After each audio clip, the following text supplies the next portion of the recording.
Question number 1 है आपके पास। आपके पास एक सेट है, find the following relation in A. आपने क्या करना है, रिलेशंस फाइंड करने हैं। अब रिलेशंस क्या होते हैं आपके पास, आप कार्टेशियन प्रोडक्ट करते हैं। आप कार्टेशियन प्रोडक्ट क्या है, मतलब आपके पास दो सेट होते हैं, इसमें ए क्रॉस बी, ठीक है। आप इनकी क्रॉस प्रोडक्ट करते हैं तो आपके पास क्या आता है, कार्टेशियन प्रोडक्ट आ जाती है।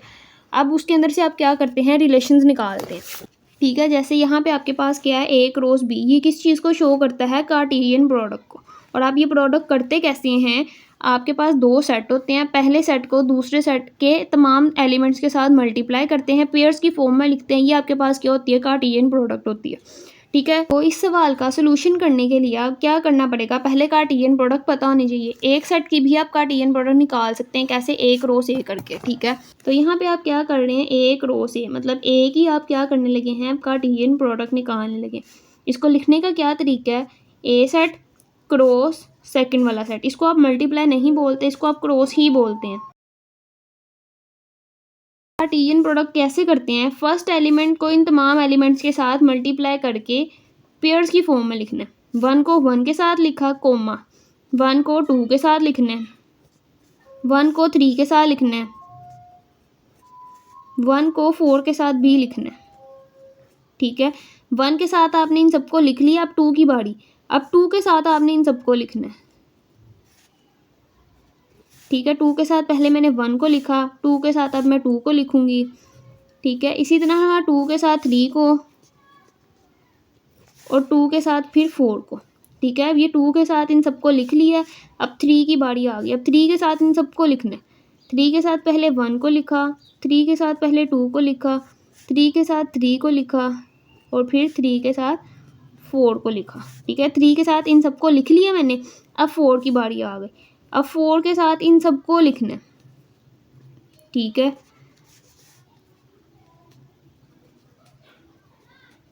4 के साथ भी मैंने लिख दिया, सब कुछ कंप्लीट हो गया। एट द एंड आपने क्या करना है, इसके स्टार्ट में और एंड में क्या करना है, कर्ली ब्रैकेट्स लगानी है। ये आपको क्या बन गया है, कार्टेशियन प्रोडक्ट निकल आई है।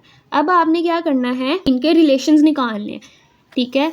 फॉलोइंग आपने फाइंड क्या करने हैं, रिलेशंस फाइंड करने हैं, एंड डोमेन एंड रेंज भी निकालनी है हर रिलेशन की। अब रिलेशन आपको किस चीज़ से शो करते हैं, आर से। और इस रिलेशन को आप कैसे बनाते हैं, अपनी कंडीशन पढ़ें क्या है। ये जो पेयर है आपके पास, पहला पेयर आपको एक्स को रिप्रेजेंट करता है, सेकंड पेयर वाई को रिप्रेजेंट करता है, ठीक हो गया। अब आपने कौन से पेयर्स निकालने हैं जिसमें एक्स और वाई क्या हैं, बराबर हैं, ठीक है। आपने वो वाले पेयर्स यहाँ पे लिखने हैं, तो ये आपका रिलेशन बन जाएगा। सिंपल क्या है, इसमें आपके पास क्या है, एक्स और वाई बराबर हैं, दोनों नंबर्स इक्वल हैं। एक आपके पास ये वाला पेयर आ गया। आगे आप चलते जाएँ, आप देखें ये वाले दो नंबर्स बराबर हैं, ठीक है। तो ये इसके पेयर में आ गए, ठीक है। आगे आपने क्या करना है, अपने तमाम पेयर्स को देखते हुए चलें और जहाँ पे दो नंबर्स आपको बराबर नज़र आ रहे हैं वो वाले पकड़ें और वो यहाँ पे लिखते जाएं। ये आपका क्या बन जाएगा, रिलेशन बन जाएगा, ठीक है। बस यही वाले नंबर थे ना, 1 1 इक्वल है, 2 2 3 3 4 4, ठीक है। ये वाले पेयर्स क्या हैं, इक्वल हैं। तो यहाँ पे आपके पास क्या बन गया, इसका रिलेशन निकल आया, ठीक है। जब इसका रिलेशन निकल आया तो अब आपने डोमेन और रेंज भी तो निकालनी थी इस रिलेशन की। डोमेन किस तरह निकालते हैं, डोमेन निकालने का क्या फॉर्मूला है, मतलब उसकी ये सिंबल है, डोमेन ऑफ आर, ठीक है। इस तरह से आप लिखेंगे, किसके इक्वल आएगी, ये एक सेट होता है। डोमेन किस तरह निकलती है, आपका ये जो रिलेशन निकला है इसके अंदर से आपके पेयर्स बने ना, इसमें से आपने क्या करना है, फर्स्ट एलिमेंट लिखना है यहाँ पे। तो ये आपकी क्या निकल आएगी, डोमेन। फर्स्ट एलिमेंट इसका क्या है, 1, इसका क्या है 2, इसका क्या है 3, इसका क्या है 4, ठीक है। आपने हर एक का पहला एलिमेंट लिख लिया, ये निकल आई डोमेन। और ये चीज़ याद रखनी है, कोई एलिमेंट आपने 2 दफ़ा नहीं लिखना, ठीक है। ये डोमेन निकल आई। अब क्या निकालना है, रेंज भी निकालनी है, रेंज ऑफ आर भी निकालनी है।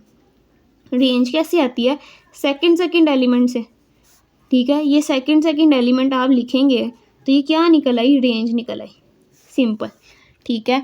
इस तरह से रिलेशन निकल आता है, डोमेन रेंज निकल आई।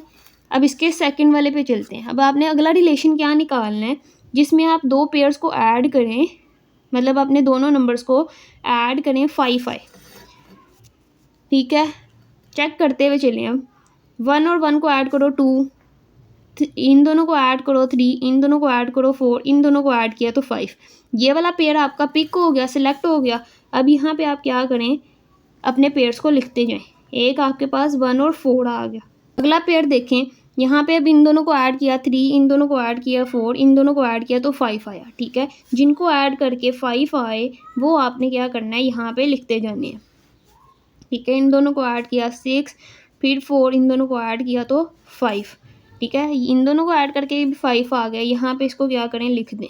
आगे चलें, इनको ऐड किया 6, इनको ऐड किया 7, इनको ऐड किया तो फिर से क्या आ गया, 5 आ गया। ठीक है, यहाँ पे लिखा। आगे देखें 6, 7 और 8। ठीक है, इनको ऐड करके 6, 7, 8 बनता है, 5 नहीं आता, तो आपके पास क्या हुआ, रिलेशन यहाँ पे कंप्लीट।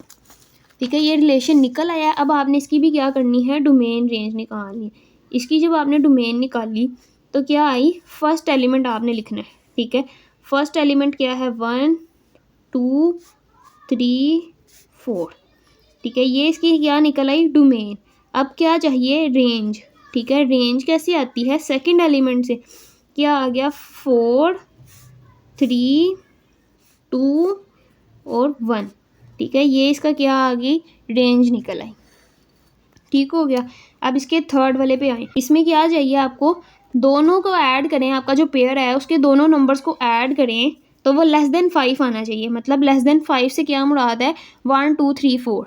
ठीक है, 4 तक आपके पास नंबर अगर आते हैं तो वो आपने यहाँ पे पेयर में लिखते जाने।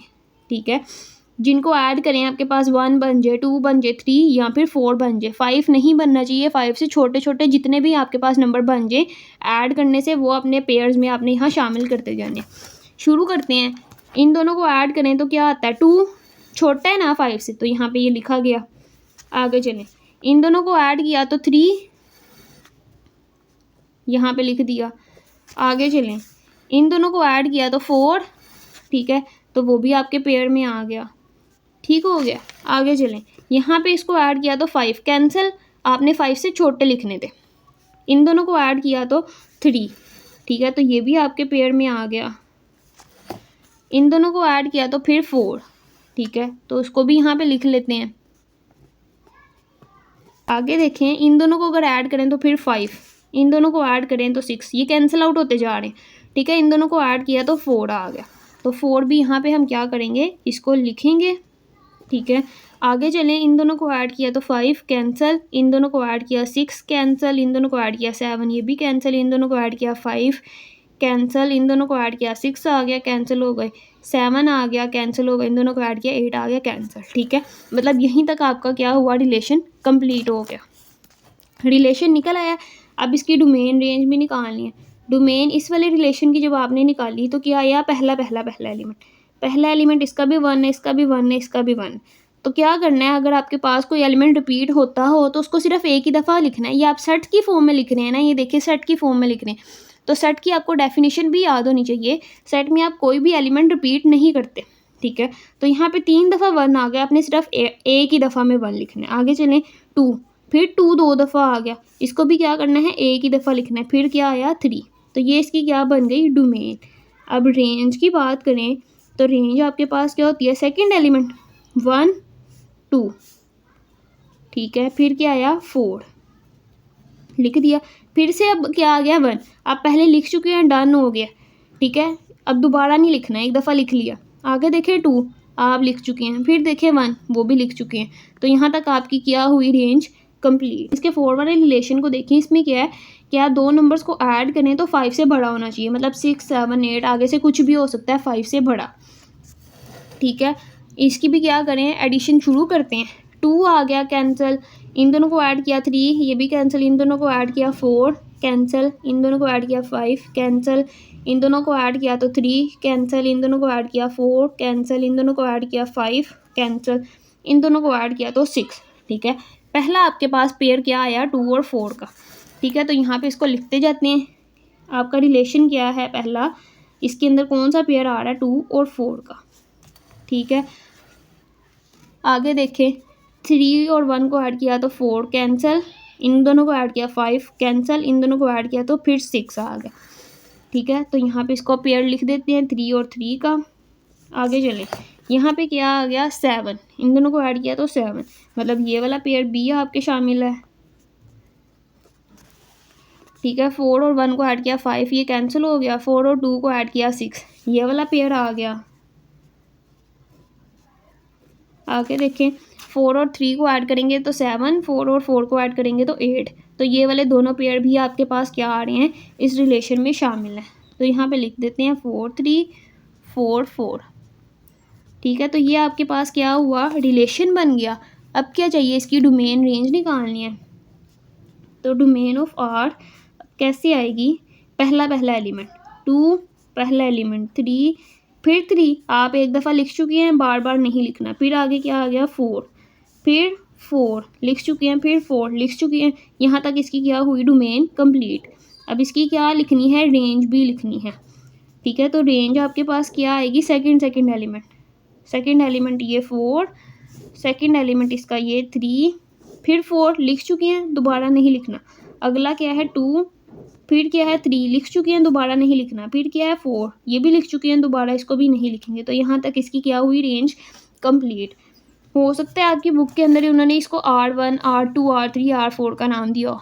ठीक है, इससे कोई फ़र्क नहीं पड़ता, आपकी अपनी मर्ज़ी है, आपका रिलेशन है, आपने इसको सिर्फ R से रिप्रेजेंट करना है। अब आपकी मर्ज़ी R1 करें, R2 करें, R3 R4 या सिंपल R को ही लेके चले। अब इसका सेकंड क्वेश्चन क्या है कि which of the following diagram represent a function end of which type. ठीक है, अब आपने बताना है कि ये जो 4 डायग्राम्स है इसके अंदर कौन सा फंक्शन है, और अगर कोई फंक्शन है तो फिर उसकी टाइप बताएं कि वो कौन सी है।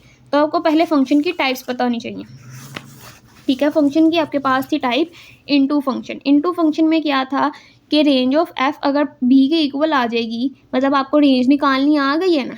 अगर आपकी रेंज आप निकालें और वो बी वाले सेट के इक्वल ना आए तो फिर क्या है, इनटू फंक्शन। ठीक है, 1 फंक्शन में क्या होता है कि आपका हर एलिमेंट सिर्फ एक ही जगह पे मैप करे। ठीक है, जिस तरह ये सिर्फ इस पे मैप करे, ये सिर्फ इस पे मैप करे। ठीक है, एक ही नंबर का 2 जगह पे मैप नहीं होना चाहिए। ठीक है, तो इस तरह का फंक्शन 1 आ गया। ऑन टू फंक्शन में आपके पास क्या है कि अगर आप फंक्शन की रेंज निकालें और वो बी के इक्वल आ जाए तो फिर आपके पास क्या होगा, और रेंज आपके पास क्या है, ये वाला जो फर्स्ट वाला सेट होता है, पहला एलिमेंट आपके पास क्या होती है, डोमेन, दूसरा एलिमेंट क्या होती है, रेंज। ठीक है, अगर ये रेंज आपके पास बी वाले पूरे सेट के ही इक्वल आ जाए तो फिर क्या है, ऑन टू फंक्शन है। जिस तरह देखें ये इसका पेयर है, यहाँ पे इसका पेयर है, यहाँ पे इसका पेयर है, यहाँ पे जब आप इसकी रेंज लिखेंगे तो M1 और M2 ही लिखेंगे ना, क्योंकि ये आप देखें ये आपके पास एरो से ये भी कवर हो रही है ना, ये दोनों ही एलिमेंट। ठीक है, तो इसकी रेंज में ये दोनों ही एलिमेंट आएंगे और सेट बी में भी यही दोनों एलिमेंट है, तो दोनों चीज़ें इक्वल हो गई ना, तो इस हिसाब से क्या हो गया, ऑन टू फंक्शन हो गया। अगर 1 और ऑन टू अगर दोनों ही चीज़ें आएँ आपके पास फंक्शन में तो वो क्या है, बाइजेक्टिव फंक्शन होता है। मतलब क्या है इस बात का कि आपके पास हर फंक्शन का सिर्फ किसी एक ही जगह पे मैप हो। ठीक है, जिस तरह ये देखें ये आपके पास यहाँ पे भी मैप कर रहा था, यहाँ पे भी 2 जगह पे मैप, मतलब ये वाले नंबर इसके साथ भी पेयर बना रहा है, इसके साथ भी पेयर बना रहा है, तो ये 1 नहीं है। ठीक है, एक नंबर का एक ही जगह पे पेयर होना चाहिए। ठीक है, और अगर देखें यहाँ पे एक नंबर का एक ही जगह पे पेयर है, 1 भी है, और ये देखें एरो से आपका ये वाला पूरा सेट कवर हो रहा है, मतलब ये इसकी पूरी की पूरी रेंज आ रही है और सेट बी में भी यही तमाम एलिमेंट्स है, तो ये ऑन टू भी है। अगर दोनों चीज़ें एक साथ आ जाएं तो फिर वो बाइजेक्टिव फंक्शन है। ठीक है, ये फंक्शन की थी टाइप्स। अब आपने अपना फंक्शन बताना है इसमें से कौन सा। अच्छा, फंक्शन में आपके पास क्या है, ये वाला जो नंबर है ये 2 जगह पे नहीं जा सकता। ठीक है, मतलब एक नंबर का एक जगह पे पेयर होना चाहिए, मतलब 1 जोन सा है ए के साथ मिल सकता है, 2 ए के साथ मिल सकता है, लेकिन ये देखें ना एरो यहाँ से 2 जगह निकल रहे हैं, ये चीज़ नहीं हो सकती आपके फंक्शन में।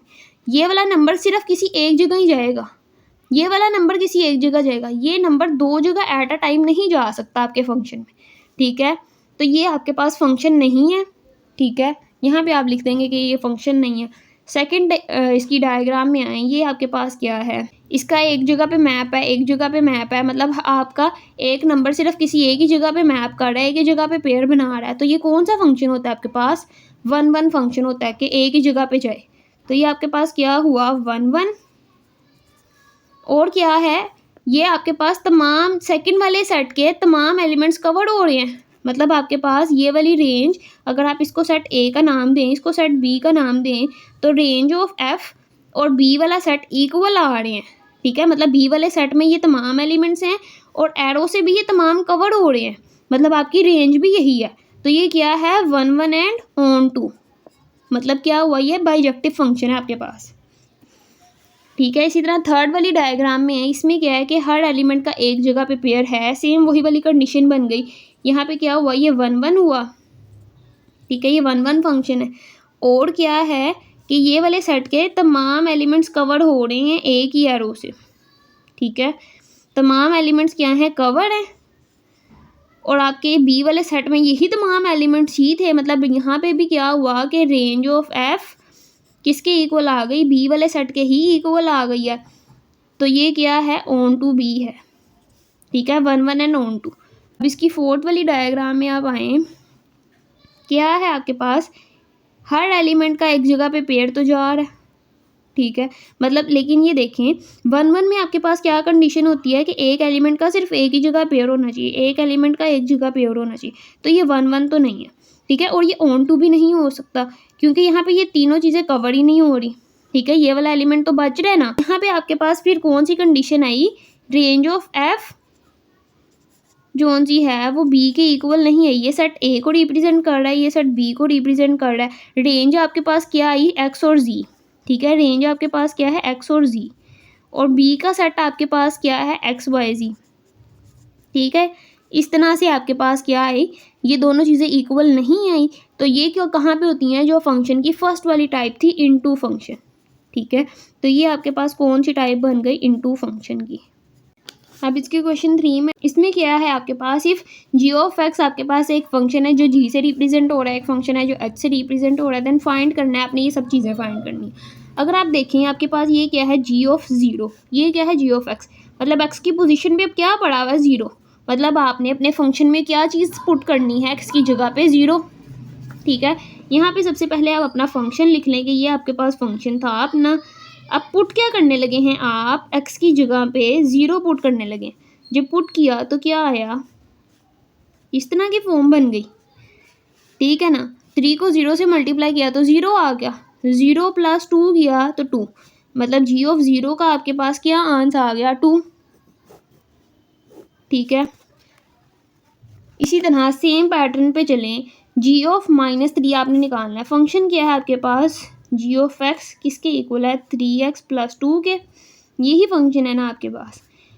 क्या पुट कर रहे हैं अब आप एक्स की जगह पे, -3, ठीक है, एक्स की जगह पे -3 पुट किया, क्या फॉर्म बनी, कुछ इस तरह की आपके पास फॉर्म बन गई।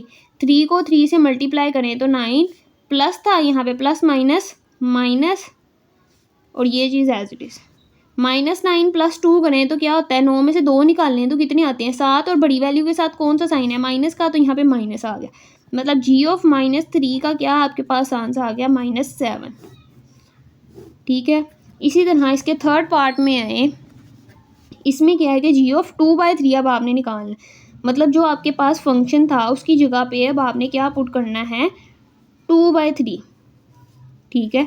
2/3 जब आप पुट करेंगे तो कुछ इस तरह की फॉर्म आएगी कि 3 यहाँ पे एक्स था ना, 2/3 + 2, इस तरह की फॉर्म आ गई ना। ये देखें ये मल्टीप्लिकेशन में है, जब मल्टीप्लिकेशन में है ये बटे में है, ये मल्टीप्लाई है, ये कैंसिल आउट हो जाएगा, कटिंग हो गई, तो क्या बच गया आपके पास, 2 + 2 किसके इक्वल आता है, 4 के, तो आपका यहाँ पे क्या आंसर आ गया, 4।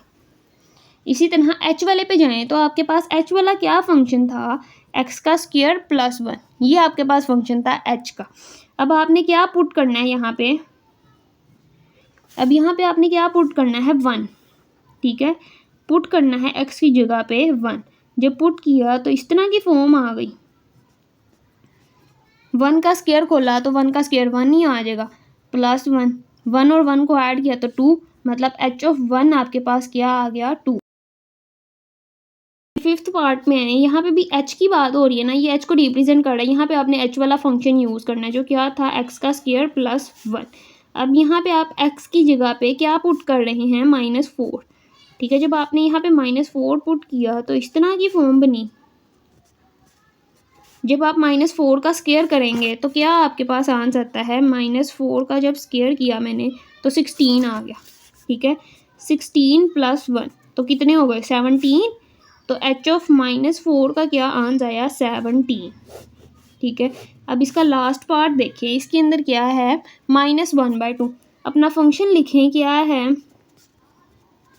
ये आपके पास फंक्शन था, पुट क्या करना है एक्स की जगह पे -1/2 को यहाँ पे पुट कर देना है। तो क्या फॉर्म आएगी, इस तरह की फॉर्म बन गई। आप इसको क्या करें, सिंप्लीफिकेशन करें, स्केयर खोलें। 1 का जब स्केयर किया तो 1 आ गया, जब 2 का स्केयर किया तो 4 आ गया। मतलब ये स्केयर इसके ऊपर भी है, इसके ऊपर भी है। तो 1 का स्केयर 1, 2 का स्केयर 4। और माइनस का स्केयर क्या होता है, माइनस का स्केयर है मतलब माइनस 2 दफ़ा है। तो आपको ये मल्टीप्लिकेशन साइन मल्टीप्लिकेशन टेबल आता ही होगा ना कि माइनस माइनस क्या होता है, प्लस। तो ये वाला माइनस किस में चेंज हो गया, प्लस में। और ये +1 एज इट इज़। एक चीज़ और बताई थी, अगर इसके नीचे कोई बटा ना हो तो इसको इससे डायरेक्ट मल्टीप्लाई करना होता है। और हम क्या करते हैं, अपनी वैल्यू को लिख लेते हैं। इस तरह से आ गया, इन दोनों को ऐड किया तो 5 और 5/4, ये इसका क्या आया, आंसर आ गया।